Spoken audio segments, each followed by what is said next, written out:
Ms. Cook. Good morning, Chairman, Councilmember Silverman, and staff. Thank you for this opportunity to testify before you on 22-683. My name is Carolyn Cook. I am the daughter of my mother, Maureen Cook. I'm a former ANC commissioner of 8 years. My mom is 88 years old, July 22nd. She was a single mother, raised her 2 daughters in our home for 51 years. She's been a 53-year resident of the District of Columbia. My parents purchased our home in 1967 as a single-family home with an ample yard for raising a family. It possessed adequate sunlight and ventilation to support the lovely softscape that conveyed. We enjoyed our quiet ambiance of Barnaby Woods for 51 years. We maintained our property beautifully. That all changed the week before Christmas, December 18th, 2017, when our nightmare began. Chairman Mendelson has 3 pictures, a before picture of what our backyard looked like August 2017. Picture number 2 is what our backyard looks like today. We are in a stadium arena, constantly watched from all sides by a cruise ship, a matter of right to commit wrong that DCRA Director Bolling, when we requested twice in writing to meet with her, ignored my mother's request. An 88-year-old having a nightmare for the last 7 months, but she could not be bothered to respond to my request in writing twice, nor assign a staff person to address my concerns. We have had flooding in our basement thanks to the torrential rains we had a couple of months ago, twice. When we reached out to DCRA, they informed us they don't enforce flooding in basements. They directed me to DOEE. DOEE doesn't enforce flooding in basements either. So I'd love to know how my mother can get compensation for the flooding in the basement that has been due to stormwater runoff because of the cruise ship does not have downspouts and gutters, has not for these 7 months that he's been building it. He doesn't intend to put on any for the next 3 months. When we went to the developer, he basically said, oh, tough luck. Then he said to us, well, hey, I can give you a contractor recommendation for a sump pump. Well, we haven't needed a sump pump for 51 years. And so now we have to put in a sump pump because DC government has allowed as a matter of right, wrong, to be built in size, scale, height, length, depth, not to mention our western exposure. So our house gets no more sunlight, no ventilation, and the view is hideous. I would add that I think, in addition to this clarification for judges, I'd like clarification for DC government on what your role is to act as a mediator in these kinds of situations where you are literally advantaging developers over residents. I think that neighbors in single-family homes should be given notification required in the construction codes. If you own a single-family home, we are not. DCRA said, oh, well, some developers do that as a courtesy.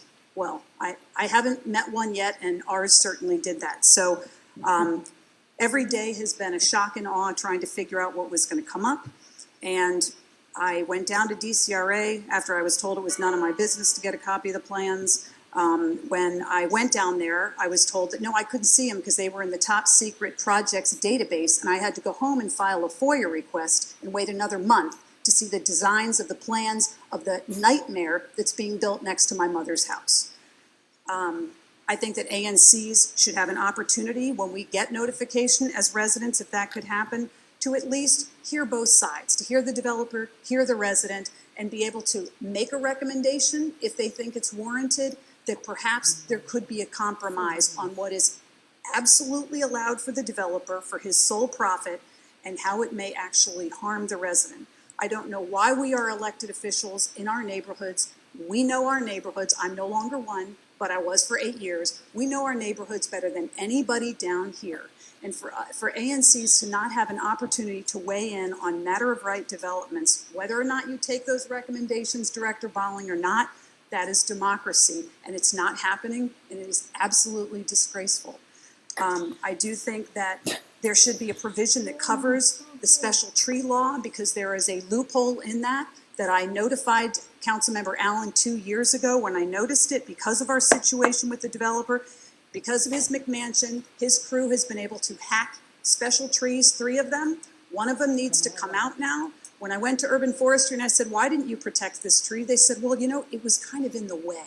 We assumed it was going to be problematic. Well, problematic meant that they didn't bother to protect the tree. It now needs to be removed. A second special tree has had a brick retaining wall sitting on its roots since February. That was because the construction crew could care less, and they drove it onto our property with a bobcat.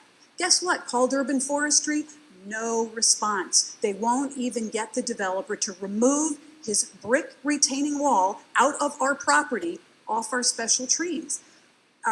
So under current law, if a tree is harmed by a developer next to you, he is not responsible to give you any payment as far as replacement or removal of that tree. He pays money in the form of fines into DC's special tree, generic tree fund that handles the city. And in no way does urban forestry allow any reimbursement for affected homeowners, although these are trees on private property.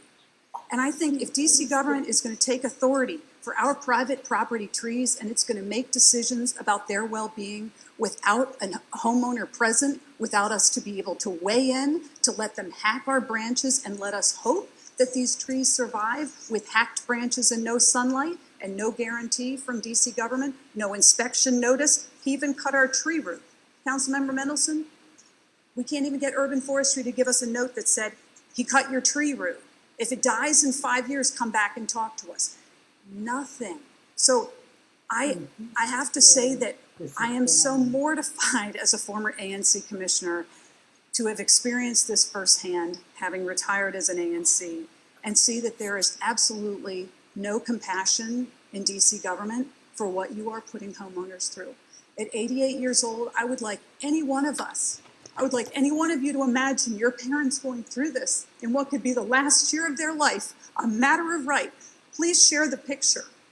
And to live with a nightmare every day wondering what it's going to be. It goes from 2 stories to 3 stories above ground. Then it's got a roof, a 10-foot high chimney. It's got a crow's nest, like a ship's captain lookout view. It is so obscene, and yet nothing. He has a gutter buddy that has attracted rats. We've called Department of Health. Can you send someone out here? We have rat holes in our yard. They won't even knock on our door to make sure that what we're looking at is what they're looking at and treating. We've called twice. We can't get them to even speak to us. I called the Better Business Bureau. They can't do anything about stormwater flooding because we're not a customer of this developer. We haven't bought his house. We're just his victim. So, you know, in conclusion, I appreciate you letting me go way over my time. My way or the highway is no way to run a DCRA agency, Director Bolling. It is no way to run a government as Mr. Trump has masterfully taught us. And a matter of right to commit wrong is in no way should be treating any citizen who makes an investment in a property in DC as their home, that they should be left out of the equation and treated with such indignity.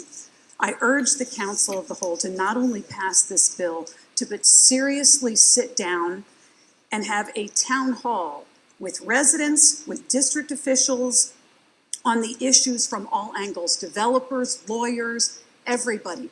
Get us all to a table and have these issues talked about and have some sense that all sides are being considered towards better and less litigious outcomes. Mandate that adjacent property owners, particularly single-family homeowners that have no protection, are given a copy of the plans as a basic courtesy and a timeline estimate for construction. Offer the opportunity for ANC comment and or an individual resident to be considered by DCRA and other appropriate officials. Add protection for special trees harmed, that homeowners receive compensation or amend that special tree law now so that it redistributes the fees that the city is collecting for its sole purposes to the affected homeowners. Thank you very much. Thank you, Ms. Coe.